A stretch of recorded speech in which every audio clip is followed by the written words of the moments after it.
Welcome into the 8th edition of The Latest with Devin and Brennan. I'm Devin Dobeck alongside Brennan McLaughlin, and we're going to update you, as usual, on the latest pro and local sports. So, topic of the day with the NHL trade deadline last Thursday will probably be the NHL. So, winners and losers, Brennan. Obviously, Charlie Coyle, Bruins shipped out Ryan Donato, but received Charlie Coyle, and then they traded some picks for Devils center Marcus Johansson. How do you feel about those deals for the Bruins? The Bruins, they bother me, a lot. I was really expecting them to do something big because with the roster they have right now, they're not going to catch the Lightning. I have no, confidence. No team's going to catch team. the Lightning. They're 20 points ahead of every team. I mean, yeah, but if the Bruins added someone like a Wayne Simmons kind of guy, which they easily could have given the package that Philly got back from Nashville, but if they had Wayne Simmons, it would have given them a better edge. But Charlie Coyle and Johansson are great players. Don't get me wrong, but they're not really first and second line players. Yeah. They're more third line. Both grinders. of them only with mid-20s points. Obviously, Coyle's been hurt, but Johansson only 27 points this season. Yeah. Johansson's pretty definitely much past his prime. But they're definitely both have a lot of potential to help the Bruins, who, by the way, are 10-0-4 in their last 14 games. So kind of rolling with 24 points in their last 14 games. That's pretty solid. They're second in the Atlantic and second in the conference. And 9 out of 10 on the West Coast road trip that they went on, playing all those late games. A lot of entertaining hockey, though. How do you feel about them in the playoffs? How confident are you in this Bruins team? Because right now they've been rolling, and I don't see who's going to stop them. All right, so the only threat I see, and probably because the way the playoffs go in the NHL, it goes pretty much by division now. And they play in the hardest division in hockey, which is the Atlantic, with the top 3 teams in the conference are also the top 3 teams in the Atlantic division, as in the Bruins, Maple Leafs, and Lightning. So the only other team I can really see giving the Bruins a run for their money besides the Lightning, because the Lightning are just crazy right now, just the Maple Leafs. The Maple Leafs are adding a guy like Tavares, as Devin argues, a top 5 center. He's more of a top 8 to me, but that's just me. Fine, but I'll give you top 8. They have younger players like Mitch Marner, Austin Matthews, Morgan Riley. Players like that can obviously go past the Bruins, but Bruins also have young talent themselves with DeBrusk. And then obviously Hyman Frederik and those Andersen, guys. the Leafs goaltender, was superb in the playoffs last year, except for I think one game where he just got absolutely undressed. He's kind of a liability this year, the way it's coming to see. But honestly, NHL playoffs are a toss-up. Last year, no one saw the Capitals going as far as they did. But they did. Because they always are second-round exit team. They always lose in the second round, though. Yeah, so honestly, I like the Bruins' chances besides the Lightning. I like the Lightning. I think they could upset the Lightning, but I feel like it's going to be Lightning in 6, probably in the conference final, if you had to ask me, for my opinion. I think the way that NHL does it, the Bruins will have to play them in the semis. Really? Yeah, Because the Atlantic division. I think that's so stupid. And I'd say Lightning in 6, but that's Yeah, just my I prediction give for the now. Lightning the edge every day. But also, Adam McQuaid going to Columbus. Columbus shook up their roster a lot. They got 2 Senators players, right? Duchesne and Dzingel. Oh, I love that. But I don't think Panarin was moved, No. ironically, because he's been one and out of Columbus for a little bit of time now. So pretty crazy that he hasn't been moved out of there. But I'm trying to think. Oh, Wayne Simmons joined Nashville Predators from Philadelphia, longtime Flyer, and also former King. Finally switched teams and is now a Nashville Predator. Nashville Predators are a team to screw with. Yeah, I assume they're going to be very good this year. Seems like in the they've playoffs. been good for the past 5 years now. Really have came out of nowhere. But as for the NHL, let's hope the Bruins keep the streak going, and we'll keep you updated on playoffs. NBA, Celtics, they're on another one of their slides. Just as they were getting their stuff together, it's a shame. But you know what? Kyrie still got a lot of faith in this team, but the chemistry is not good, and you can tell. And as much as we all hate to see it and say it, it really isn't good for the team. They're just not working together. They don't trust each other. All they play is iso ball. It's legit Kyrie versus the other team, it seems like. It just gets annoying. You're not a Kyrie guy, are you? I don't like Kyrie. He needs to shut his trap. He is honestly a guy that just every time. Filke. No, every time he opens his mouth, it's something about the team and how their chemistry is terrible. Like last month, he said this team needs to get together so the playoffs they'll have success there. But what's annoying to me is that the other night when they lost to the Bulls, like, I'm gonna underline that, the Bulls.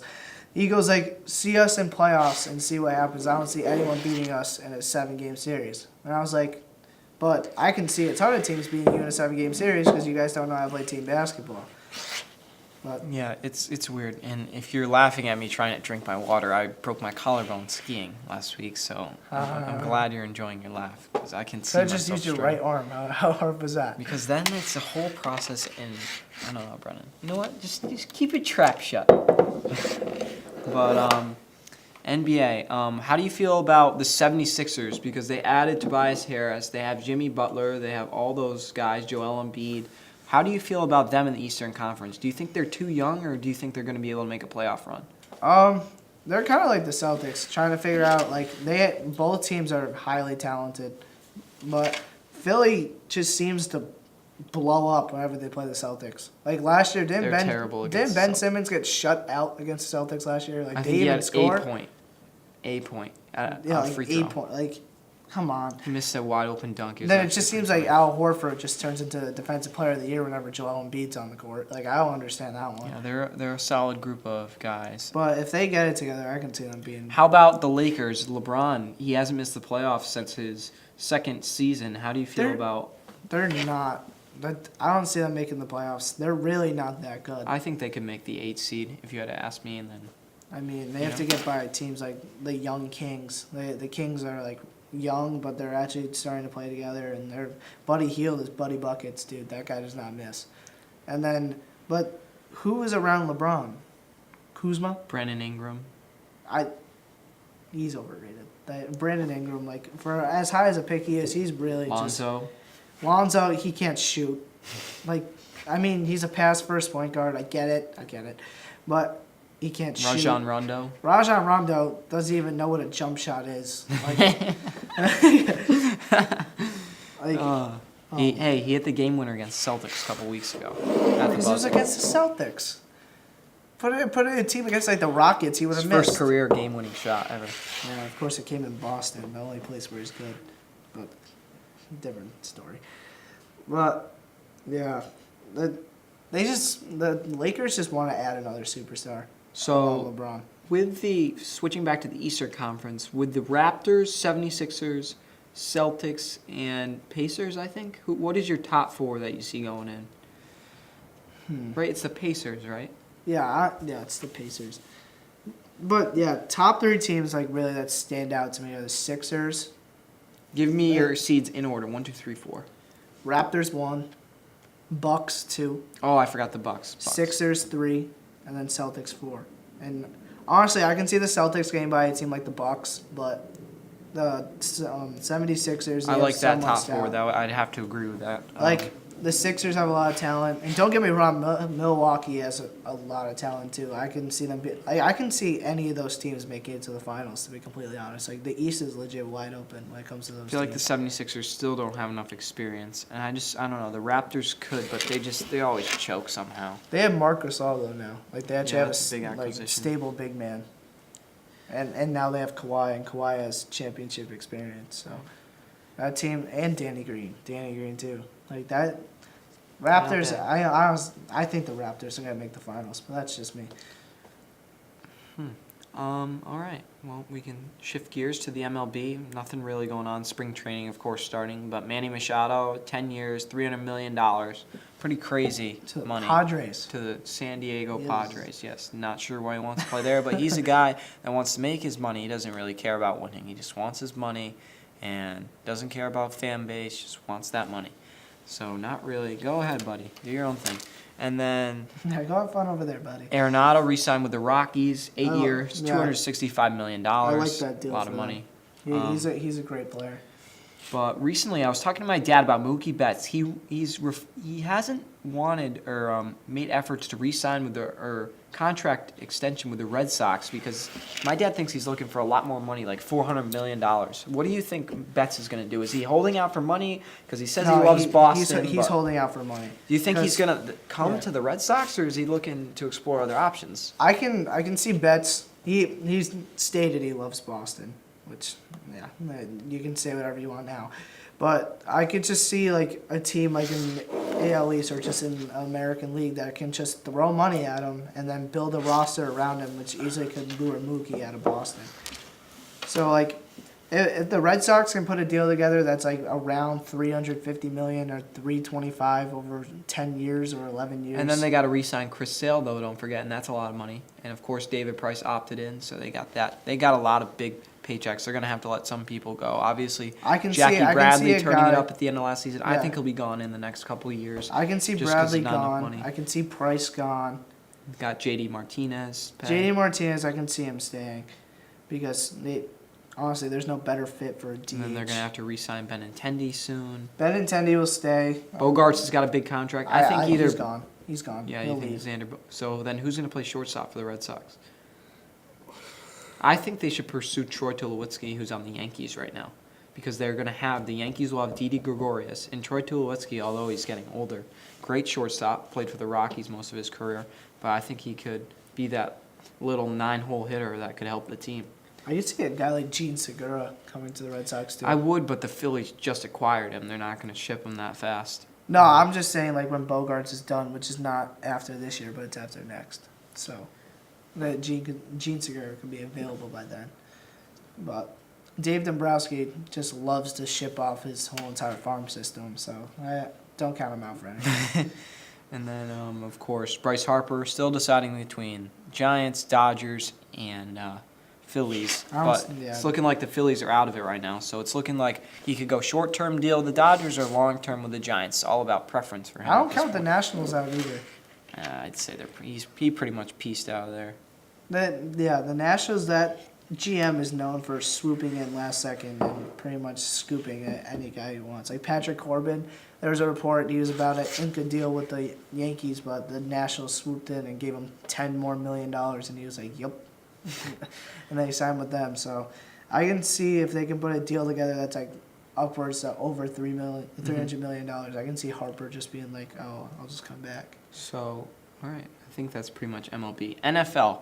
So obviously, Antonio Brown. Where do you see him? I see him with a team like the Niners because obviously this Pittsburgh organizations came out and said that they didn't want him going to New England or other AFC North teams such as the Ravens, Browns, or Bengals. They're not ruling out a trade to an AFC North team because those trade negotiations are pretty much coming to full throttle right now. So, but they want a hefty price for an aging receiver. Like Antonio Brown, over 30.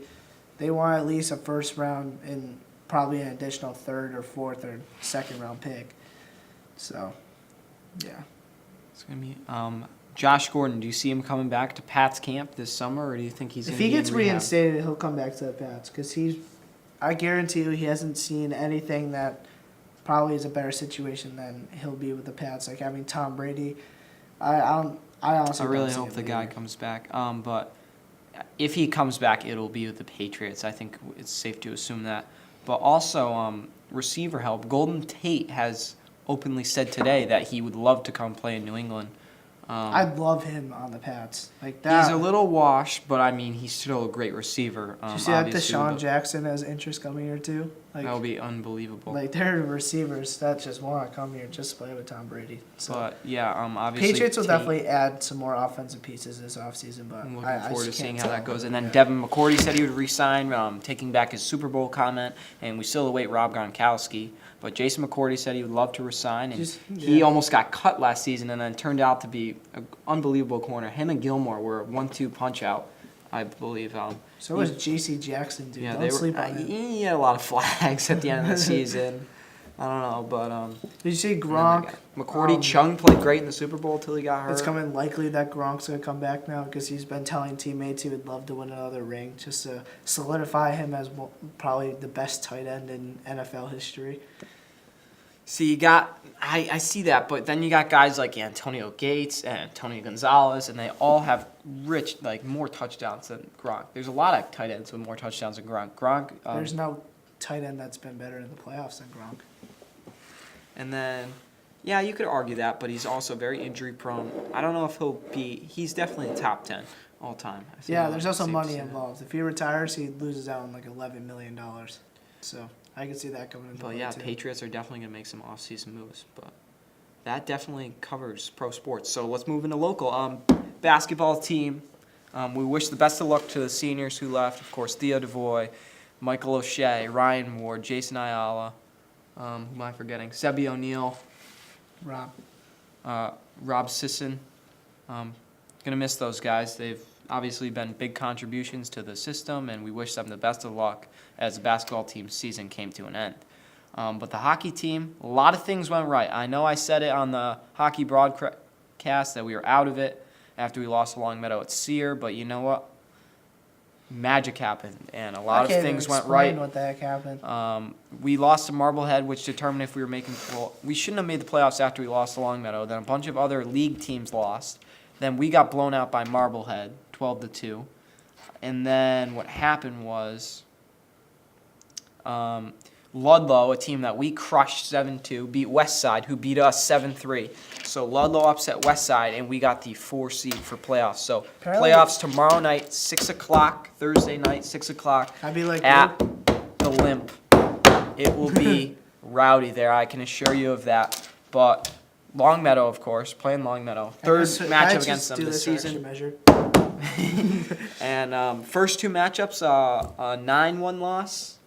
Was it 9-1? Yep. And then a 5-1 loss. But they were hanging with them. It was 3-1 with Ronk in net against Longmeadow at Sear until the last couple minutes. So they definitely can play with them, but it's going to take a lot of heart to pull this one off because playoffs are different too. Like Longmeadow's not gonna take it easy on them at all. it'll be a great game. But players to watch, Bren, who do you see as a big key to this game? Trace is playing defense. Yeah, I heard Michael Trace will be playing defense and starting. Huge. That's big because. But I think if East Longmeadow is going to win this game, Ron Karate is going to have 40-plus saves because he has been. Spartans are have to score like 4 goals. Obviously, Ron Karate, one of the best goalies in Western Mass, and he's just been playing his heart out there. Despite a few breaks, he lost a skate, he sprained an ankle, but he'll be in net tomorrow night. We're very much looking forward to seeing him play, as he is an unbelievable netminder. You gotta see that first line have a heck of a game too. It'll be interesting to see what Coach Reed does with the lines because, of course, they were playing. First line was Kervik up there instead of. I think it was Kervik, Moynihan, and Sino. Yeah, and then Trace was on second line with Miller and Morehouse. Morehouse has had a couple goals in the last couple games. Controversial with Andy Miller, who I'm sure those two will butt heads and tell you different no matter who you ask. But I think that East Longmeadow, on the offensive end, I think Nick Saraceno is going to have a couple goals because he loves those plays where he sits in the neutral ice and then gets a breakout pass from a defenseman and then gets a breakaway. And that's his bread and butter. So I see Nick Saraceno having at least a breakaway goal tomorrow night. And then I think Mike Moynihan, who's been a little bit quiet offensively in the past couple games. Obviously, some tough matchups with Marblehead and Longmeadow. But I feel like he's going to break out and be clutch in the playoffs because that's just the kind of player he is. He loves the forecheck. Moynihan is just a forecheck monster. Yeah, and then, of course, Trace is going to have to step up and play big on defense because he's going to be a key component to East Longmeadow winning this game. And they all have to keep their temper in check because once one of them gets a cheap shot, then they all go after, and they can't be in the box because Longmeadow will capitalize on that for sure. Yeah. But, any other people you see that we really sleep on Noah need? Jakes either. He's scored a lot this season. I could see him sneaking one in there tomorrow night too. Of course, that third line's got to hold their own. Of course, not the highest producing line just because the first two lines are very talented. But the third line has had its share of goals. Of course, you said Noah Jakes. Liam Masters capitalized on a couple. And then, of course, I'm not sure if LaFleche will be playing tomorrow night. If not, we'll see Teddy Kuhn, but it should be interesting. And then, of course, I think that Kaloji needs to step up on defense, be very physical against these Longmeadow guys. And I think Arnold and Tarowski need to have good games. Arnold needs to move the puck and lay some hits, and I think we should be chilling. Of course, Tarowski had a solid season. But who else do you see? I think Higgins. Yeah. Higgins could step up big. Yeah. Higgins has been fairly good this season. Obviously, used to be now with Trace on defense. He's probably on a different line, but he was a starting defender. Yeah. He could very well have a good game, but I think East Longmeadow's got a chance. Score prediction tomorrow night, Brennan, though. Longmeadow, East Longmeadow playoff hockey game. I want to say East Longmeadow's going to win this game. So I'm going to go with East Longmeadow 4-3. That's a lot of optimism there, but I like it. 4-3. Obviously, East Longmeadow, tough season, but if I had to be realistic, I'm seeing another 5-1 Longmeadow win. I hate to see it, but you know what? Just trying to get a good prediction. But East Longmeadow very well. They got a lot of heart. Not good. They got a lot of heart. I definitely think that they have the capability to pull one off, but it's going to be very difficult as obviously Longmeadow with a long, rich history, and they've been unbelievable. So it will be very interesting. And then, of course, the other two teams, Westfield and Minichog, I believe. So they'll be playing 2 versus 3 to determine the finals matchup. I'm just saying, if East Longmeadow beats Longmeadow, I can see East Longmeadow either beating Chog or Westfield. Yeah, that would be unbelievable, unprecedented. Because they could have beat Chog or at least tied Chog that one game. I shouldn't say unprecedented because they've upset Longmeadow and Mass Mutual before a couple of years ago. Yeah. But it's going to be a great game. We're very much looking forward to it. We'll be bringing you the action on LCAT. Tune in Friday if you can't make the game Thursday at 6 o'clock at Olympia Ice Center. Me and Brennan on LCAT will be able to broadcast and bring you the game. Don't let anyone spoil it for you, and you can watch it on Friday on YouTube. Should be up. But I think that pretty much wraps it up. So on behalf of all of us here at LCAT, I'm Devin Dobeck, alongside Brennan McLaughlin, signing off on the 8th edition of The Latest.